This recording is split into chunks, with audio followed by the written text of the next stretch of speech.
Okay.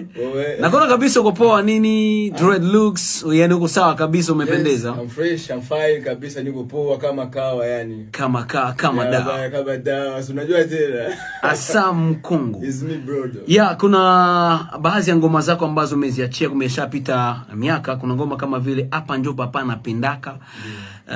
Kuna ngoma kama vile Adam na Eva. Sijui message kubwa kwako inakuwa gani wakati unaandika ngoma zako? Message kubwa kwa mashabiki ama vipi?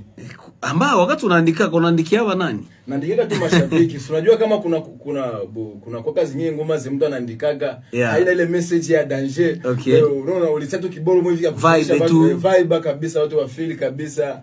Tuko mumudi kwanja hapa na Asa Mkongo. Okay. Asa Mkongo.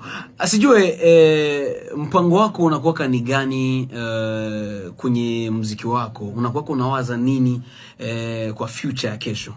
Kwa future ya kesho kabisa kwenye muziki wangu, ndoto yangu ni kubwa sana. Yeah. Na mimi nalota kabisa kesho muziki na mimi nijikutane na mimi. Niko na position ya bien ndeza jikutana na mimi na garamia hata 50,000 personnes. Okay. 2,000 personnes. Na mimi najikutana na mimi niko na poa ya kujigaramia tena mimi peke na kugaramia familia yangu na marafiki zangu wenyewe wajiwezi. Okay. Na tukirudia hizi collaboration, yani kuna Americano. Unawazaje? Kuna ingine collab ambao unawazia kupanga, sababu nadhani umewahi kufanya ngoma na Afande Ready, sio kama umewahi kuiachia ama vipi? Ndio. Ngoma Afande Ready tushaiachia na mimi na Americano, kuhusu mimi na Americano ikizani mpango basi. Labda tena kesho Mungu